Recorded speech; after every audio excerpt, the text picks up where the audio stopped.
ประธานสาพันธ์แม่หญิงนครหลวงจันทร์แสดงความรู้สึกภาคภูมิใจที่เห็นประเทศชาติได้รับการพัฒนาอย่างต่อเนื่องและมีความสงบสุขภายใต้การนำพาของพรรคประชาชนปฏิวัติลาวโดยมีประธานไก่สอนผู้วิหารเป็นผู้นำที่ก่อตั้งท่านนางเหรียญคำวีรพันธ์ประธานสาพันธ์แม่หญิงนครหลวงจันทร์ได้ให้สัมภาษณ์ต่อทีมข่าวโทรภาพนครหลวงจันทร์ว่าข้าพเจ้ามีความภาคภูมิใจเป็นอย่างยิ่งที่ได้รับการประดับเหรียญการละนึก50 ปีวันสถาปนาสาธารณรัฐประชาธิปไตยประชาชนลาวซึ่งพันมาตนเองก็แม้นได้ประกอบส่วนอย่างตั้งหน้าต่อทุกเวียกงานตลอดระยะผ่านมาได้นำพาสมาชิกเอื้อน้องแม่หญิงนครหลวงจันทร์ที่อยู่ภายใต้ความรับผิดชอบของตนเองจัดตั้งปฏิบัติหน้าที่ที่ได้รับมอบหมายอย่างตั้งหน้าโดยเฉพาะแม่นการจัดตั้งปฏิบัติเวียกงานของสาพันธ์แม่หญิงนครหลวงจันทร์เพื่อประกอบส่วนเฮ็ดให้ประเทศชาติมีความสงบมีความเป็นระเบียบเรียบร้อยมีความสีวิไลสามารถยกสูงประสิทธิภาพของเอ้น้องแม่หญิงให้มีความเข้มแข็งมีเวียกเฮ็ดงานทำที่มั่นคงมีรายได้ส่งเสริมครอบครัว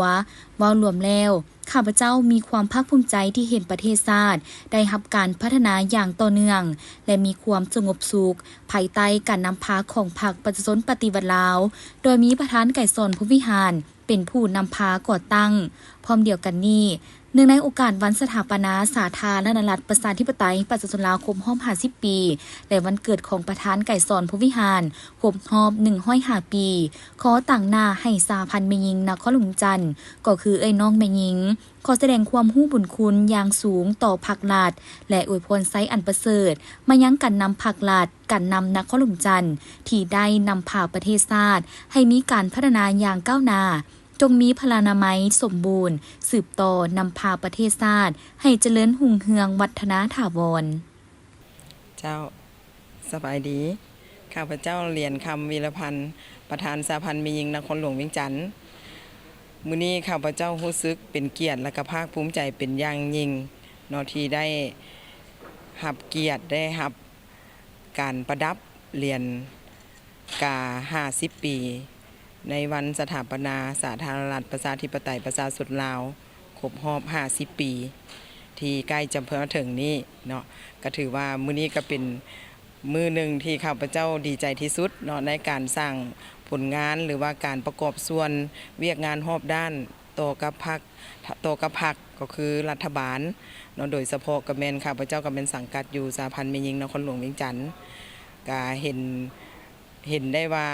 การนำพรรครัฐก็เห็นได้ความหมายความสำคัญของการประกอบส่วนของเอื้อน้องเพชรหญิงเนาะข้าพเจ้าก็เป็นตัวแทนผู้หนึ่งที่ได้รับเหรียญในมื้อนี้และก็ขอแสดงความขอบใจเป็นอย่างสูงมายังการนำพรรครัฐก็คือการนำขั้นสูงของนครหลวงเวียงจันทน์ขอบใจทุกภาคส่วนที่มีการประกอบส่วนเฮ็ดให้ทั้งข้าพเจ้าก็คือสาพันธ์แม่หญิงนครหลวงเวียงจันทน์ได้รับเกียรติได้รับเหรียญกา50 ปีในมื้อนี้ก็เนื่องในโอกาสวันชาติที่2 ธันวาคมรอบ50 ปีก็คือวัน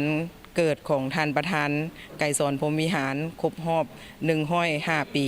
ที่จะมาฮอดนี้ข้าพเจ้าขออวยพรไซอันประเสริฐมายังการนำพรรครัฐก็คือการนำขั้นสูงของนครหลวงเวียงจันทน์ตลอดฮอดพ่อแม่ประชาชนโดยเฉพาะก็แม่นเอ้ยน้องแม่หญิงอยู่ในนครหลวงเวียงจันทน์ขอให้มีสุขภาพแข็งแรงพลานามัยสมบูรณ์พร้อมพากันประกอบส่วนในวันบุญที่สำคัญที่สุดของสปป.ลาวของพวกเขานั่นก็คือวันชาติที่2 ธันวาคมรอบ50 ปีและวันเกิดของท่านประธานไก่สอนพรหมวิหารครบรอบ105 ปีที่จะมาฮอดนี้เจ้าข้าสั้นข้าพเจ้า